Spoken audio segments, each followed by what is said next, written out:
One of the biggest factors that determines a Pokemon's viability is their move pool. And when you think of powerful moves that enhance Pokemon's metagame relevance in Gen 3, what immediately springs to mind are probably options like Dragon Dance, Rock Slide, and Meteor Mash. But moves like this are conditional. They can be outstanding and push a Pokemon to great heights, but that Pokemon needs to have high stats or good typing to take advantage of such moves. Access to Dragon Dance alone isn't going to shoot a Pokemon into the forefront, but what moves do have that power? Moves so powerful that simply having access to that single move is half the reason you're viable at all. That's what I'd like to explore today. The most powerful Gen 3 OU moves in a vacuum. They may not be abused by the most central threats in the game, but these are moves with the highest inherent power. Let's rank the top 10 best moves in Gen 3 OU. Before we get into the top 10, let's talk about some honorable mentions. And I think Recover certainly deserves a shout out. Not only is this one of the most reliable forms of healing in the game, it gives you a huge advantage in long-term situations because of its high PP. A Pokemon like Blissey only has access to Soft Boiled with 16 PP, and over the course of a long game you can stall Blissey out of all its healing, but doing that with Recover is much more difficult. So the reason I think Recover is just shy of the top 10 is because at the end of the day it is conditional. It requires the Pokemon using it to be powerful defensively. Even though a Pokemon like Melodic is very powerful largely because of its access to Recover, it's the prime example of a Recover abuser. It has good defensive stats and typing to back it up, and a good defensive ability too, a move pool as well to support its bulk. But if you look at a Pokemon like Cradily isn't exactly the world's greatest defensive Pokemon, even though it has access to Recover. I also think that Sleep Powder and Lovely Kiss deserve a shout out, the 75% accurate sleep inflicting moves. Sleep is one of the highest impact status effects in the game, completely immobilizing an enemy Pokemon for multiple turns, and it is one of the cruxes of offense in this game. The disruption can enable teammates, and it's basically a soft KO. Any Pokemon with access to a sleep move is automatically better for it, and Sleep Powder is one of the more accurate ones, one of the more relevant ones that you see. A Pokemon like Venusaur is viable pretty much because it has Sleep Powder. I will say though that the accuracy of Sleep Powder is a big factor against it. Missing Sleep Powder can be catastrophic. I think some of the best Sleep Powder users have the bulk or the mid-game value to mitigate the downside of missing. Venusaur is a good example of that. It's not catastrophic if Venusaur misses, but that in itself is a condition that Venusaur needs. Look at a Pokemon like Jinx on the other hand. If Jinx misses Lovely Kiss, the game is pretty much over on the spot. Jinx needs to hit that sleep or it's going to die. It's extremely frail. So because of the inconsistency of the move and the high risk of using it, the terrible downside of missing it, I would have to say it doesn't quite make the top 10, but it's still deserving of a shout out. And I would also give a shout out to Leech Seed. Leech Seed is one of the few moves in Gen 3 OU that is pretty much a free click. It will always give you a bit of value, give you that safety net in terms of healing, force Pokemon out. It is a barrier against enemies like Blissey and Snorlax that punishes them severely. Suicune too. Having it on your team can be an incredibly important tool that rounds things out for you. I will say though about Leech Seed that 1, there is counterplay to it in the form of grass types and their immunity.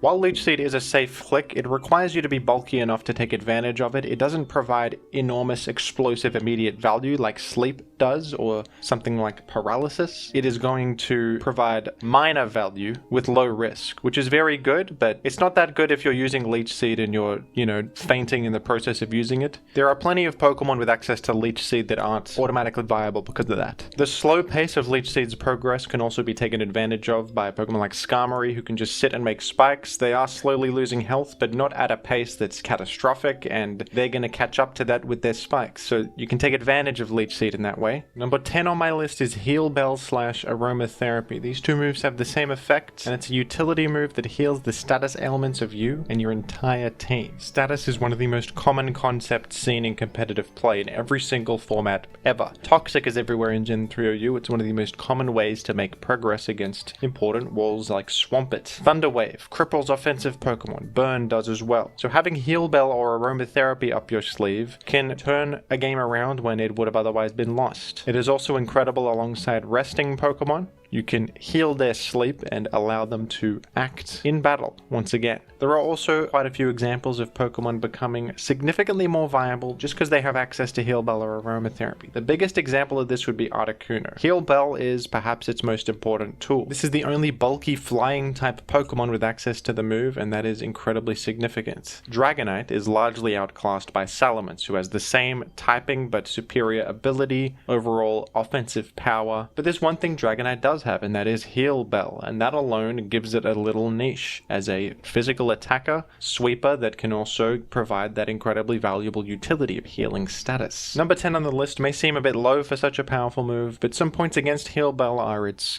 8 PP, which is incredibly low. It is very easy to stall Heal Bell out of its PP completely, and most status moves have very high PP, like Thunderwave with 32, Will-O-Wisp with 24. Heal Bell is not something you can rely on forever, and it is a common game plan to stall Heal Bell. Every single time you use Heal Bell, it is an important decision you're making and an important resource you're wasting. I also think Heal Bell requires a bit of support to take full advantage of it. Because it's so limited in how you can use it, you want every Heal Bell to be providing the most value possible and healing ideally multiple status ailments on your team. For that reason, it's viable to stack rest Pokemon like Suicune and Snorlax alongside Heal Bell, sometimes even Zapdos. And while teams like that are very good, not every team is like that. It's a specific archetype, and much of the time Blissey, the best Heal Bell user, the ideal Heal Bell user, doesn't even use Heal Bell. It can't afford it because it's a bit slow paced. It doesn't fit on every single kind of team, especially more mid-range builds. For that reason, I think that Heal Bell, while incredibly powerful, while it pushes many Pokemon to the forefront, it requires support to take full advantage of it, and there is apt counterplay to it as well. Number 9 is Thunderwave. This is one of the highest impact status ailments in the entire game. Even to this day, even after getting nerfed, Thunderwave is still extremely commonly seen in modern generations, and in Gen 3 OU, having access to Thunderwave is massive for your viability. This is one of those moves that is so high value that just landing one Thunderwave is probably enough for one Pokemon to do in a game. They've done their job and they can faint for all you care if they've just landed one Thunderwave. Paralysis lowers a Pokemon's speed by 75%, which absolutely guts any offensive threat ever. It completely reduces them to nothing. It also has the effect of immobility. There is a 25% chance every turn that a paralyzed Pokemon will be unable to move. So it is even useful against Pokemon that aren't fast for that disruption. Alongside Flinch, this can allow you to break through Pokemon and deny them from healing or attacking you back. There's no doubt that Thunder Wave is one of the best moves in Gen 3 OU. The reason it's not higher on the list though is because there is quite a bit of counterplay to it. It's not a completely free click and it can be punished even. Most notably, ground types are completely immune to Thunder Wave, and ground types are one of the best and most common types in the game. So most teams will have some sort of switch in against Thunder Wave users, Swampert being the most common, Dugtrio, Flygon, and Claydol also being very common. The other great form of counterplay against this is Natural Cure, a pretty reliable form of status soaking and status immunity. Blissey in particular doesn't even mind getting Thunder Waved because that makes it immune to other forms of status that apply more pressure to it temporarily, like Toxic or Will-O-Wisp that would apply chip damage to it. Up next on the list is Baton Pass, a move that is actually banned in many generations. In Gen 3 OU it is allowed, but with serious restrictions to it that have changed quite a bit over time, but in its current state, Baton Pass still remains, despite all the restrictions on it, one of the best moves in the game. And having access to Baton Pass is a big deal. Celebi, Zapdos, and Jolteon would not be as good as they are without their access to Baton Pass, not only for simple pivoting, which is a fantastic tool. The ability to switch out after seeing what your opponent has done first is invaluable. It's one of the strongest concepts in the game, but also, of course, to pass advantageous effects to teammates, which is a concept you can build entire teams around. Celebi is probably the premier user of Baton Pass, not only to pivot, but to pass boosts. It can run Carmine Pass sets, which are great on special offense, or even passing to mixed threats is very effective sometimes with Carmine Pass. It has Swords Dance Baton Pass, which is a fantastic win condition on physical offense teams, often alongside Magneton. You can pass a Swords Dance to something like Salamence or Aerodactyl or Gyarados and go to the moon. Baton Pass is fantastic alongside trappers like Magneton, Dugtrio, and Pursuit Tyranitar to make your game plan of trapping certain targets way more consistent, not requiring hard reads and hard switch-ins. You could argue that Thunder Wave is a better move because of its higher impact on the outcome of games when it lands, but I think Baton Pass is the better move because it really improves consistency. There is not that much risk to clicking it and just gaining information, which is one of the most important concepts in competitive Pokemon.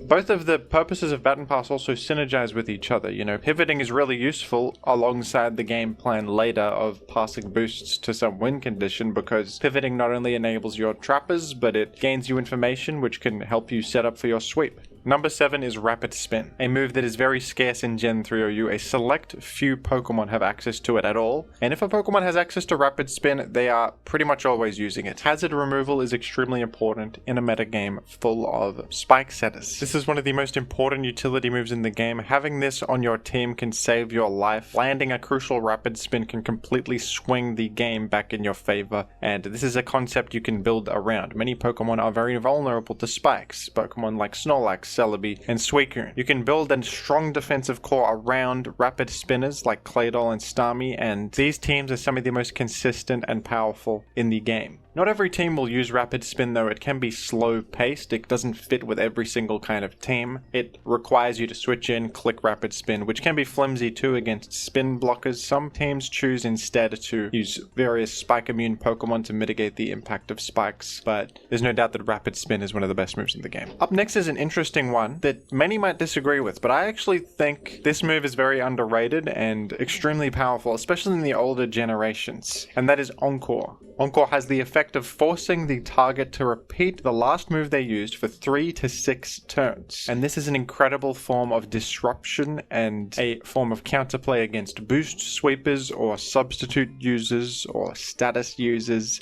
It can lock you into a disadvantageous move that a Pokemon resists. The thing about Encore though is that it's not very commonly distributed. Not many Pokemon get it, but often if a Pokemon has Encore, that's the whole reason you're using it, like Alakazam or Jumpluff. These fringe Pokemon, basically the whole reason you use these Pokemon is because of their access to Encore. If you can imagine any half-decent Pokemon in Gen 3 or you getting Encore, they would probably use it most of the time. Think, Flygon getting Encore, Gengar would obviously use it, Starmie would use it. In a lot of situations, Encore is basically like putting your enemy to sleep. It totally disrupts them, it forces them to switch out, and the amount of turns it goes for is ridiculous. You can't risk staying in and making it wear off, and it can easily just be reapplied as well. Encore is allowing you free turns, which is one of the most important concepts in Pokemon. Having Encore is also going to introduce mind games and make your opponent play awkwardly. They're not going to want to use setup moves or advantageous moves because they will just get Encored if they do. Now, you don't see Encore that commonly because of the very small pool of Pokemon that have access to it, but I actually think Jumpluff and Alakazam with Encore are quite underrated, and we've seen Alakazam rising in usage a little bit recently, mostly because of its Encore set. Now, I wouldn't blame you if you put Rapid Spin above this, that's fair, but I want to shout out Encore. I think it's extremely powerful in a vacuum, and if any half-decent Pokemon got access to it, it would be a big deal. The Pokemon that do have access to it are pretty much viable, but purely because of Encore. Number 5 on my list is Will-O-Wisp.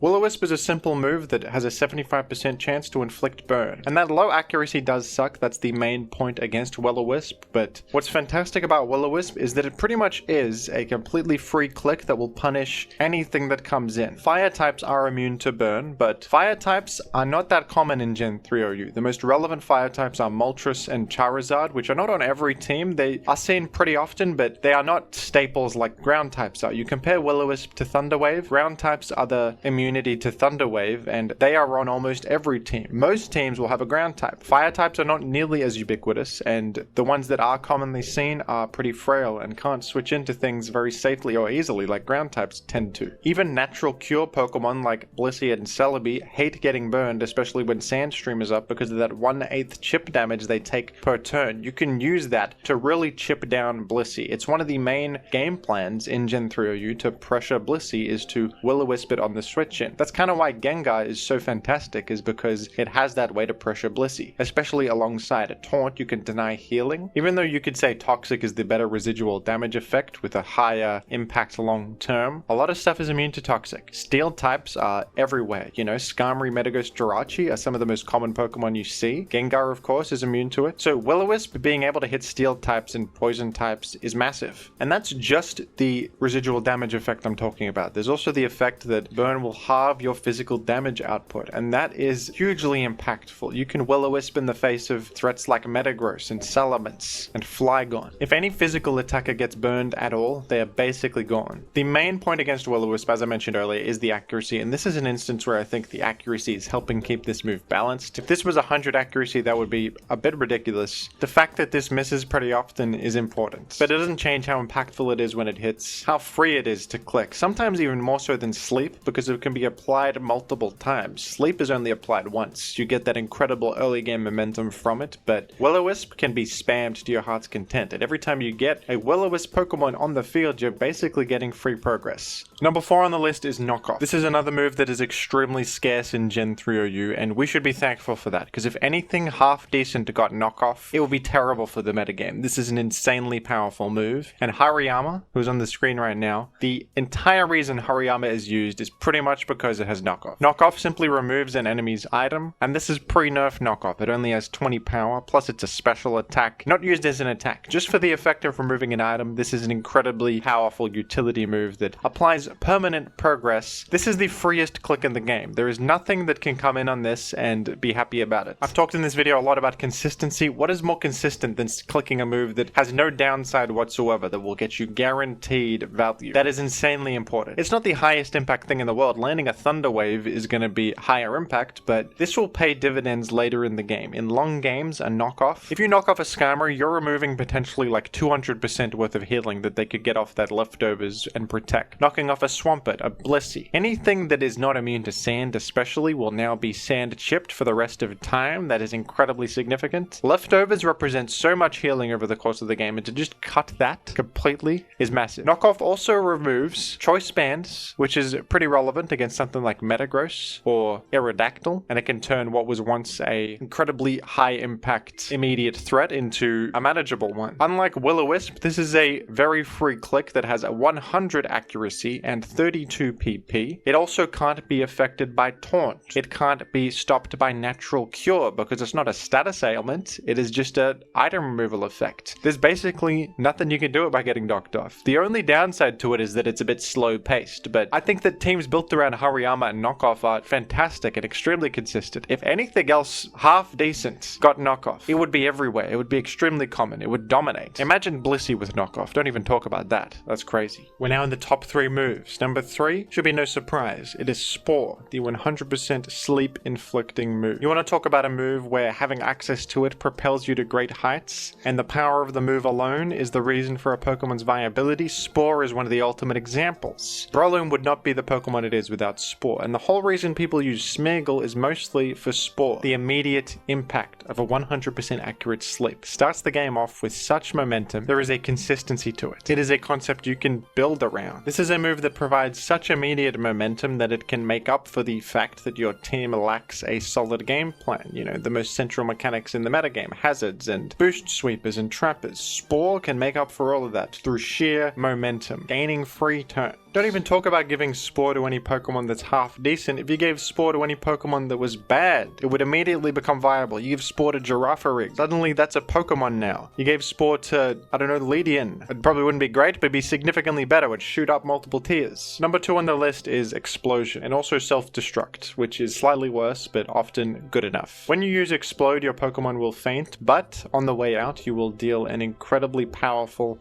250 base normal type attack that also halves the enemy's defense, effectively making it 500 base power. Not only is this an insanely strong attack that can trade with important enemies, what makes Explosion really good is a mechanic in Gen 3 where if your Pokemon faints, the enemy cannot act at all. They cannot use a move. Explosion is so powerful that you can often trade with even resistances, and the simple concept of getting a bit of value out of a Pokemon, maybe getting a KO if you're lucky, and then exploding after that to trade with something, that's positive value. You've put yourself far ahead. But being able to do that alongside that disruption effect that prevents the enemy from acting and potentially, you know, boosting up or healing up or doing something important with the turn, making a spike, you can deny them from doing that while also dealing a significant amount of chip damage at the same time, to the point where even Pokemon with like 0 attack will use Explosion for that purpose. Smeargle and Gengar commonly use Explosion simply for that disruption, and often even with a low attack stat, it's going to do significant damage. Very often when there's some niche Pokemon in Gen 3 OU where you're like, how could this ever be viable? It turns out that, oh, it's because they have Explosion. Explosion improves the consistency and the power level of anything that gets it. If you took it away from important Pokemon in OU, they would be significantly worse. Significantly. Often it's their best move. And finally, this should come as no surprise, the best move in Gen 3 OU,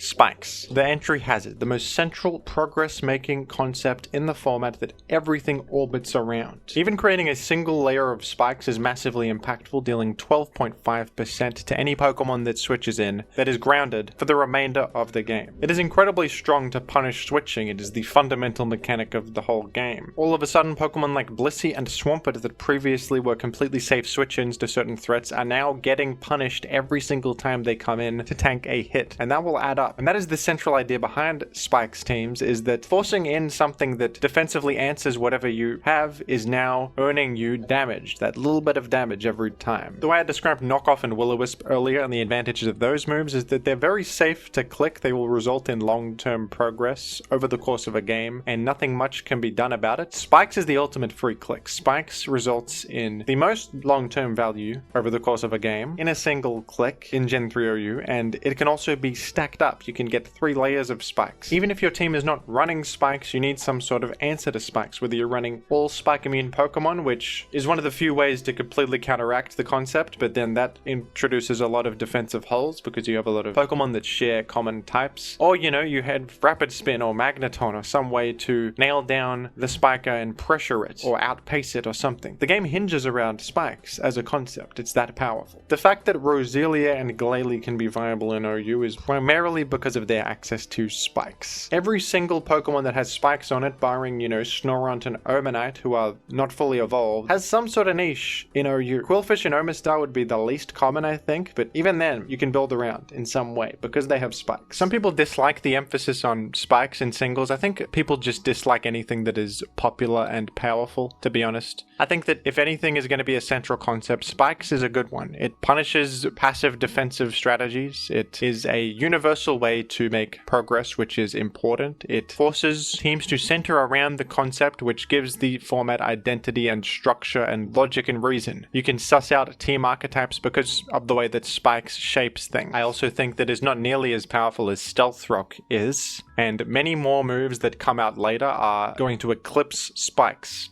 in their power. So, spikes being the #1 move in Gen 3 OU, I'll take it. And you'll notice that many of these moves are not commonly distributed. All of these powerful moves are not on Pokemon that are that good, because designing a Pokemon, I think, is a balance of giving them powerful tools and having drawbacks to those powerful tools as well. Something like Breloom being a prime example. It has Spore, one of the best moves you can get, but it is slow, it is frail. After landing the Spore, it doesn't do much else. If something really strong got Spore, it would be way too powerful. So I like that in Gen 3 there's a bit of restraint in the distribution of these powerful moves. More powerful defensive Pokemon get access to Knockoff in Gen 4 and 5, which personally I dislike. The gameplay that creates. Stealth Rock, don't even get me started. Anyway, what do you think of my list? Do you agree or disagree? Would you place some of these moves in a different order? Do you think that I missed any moves that are in fact powerful in a vacuum? And what would you like me to talk about next? Let me know down below in the comments, and thank you for watching.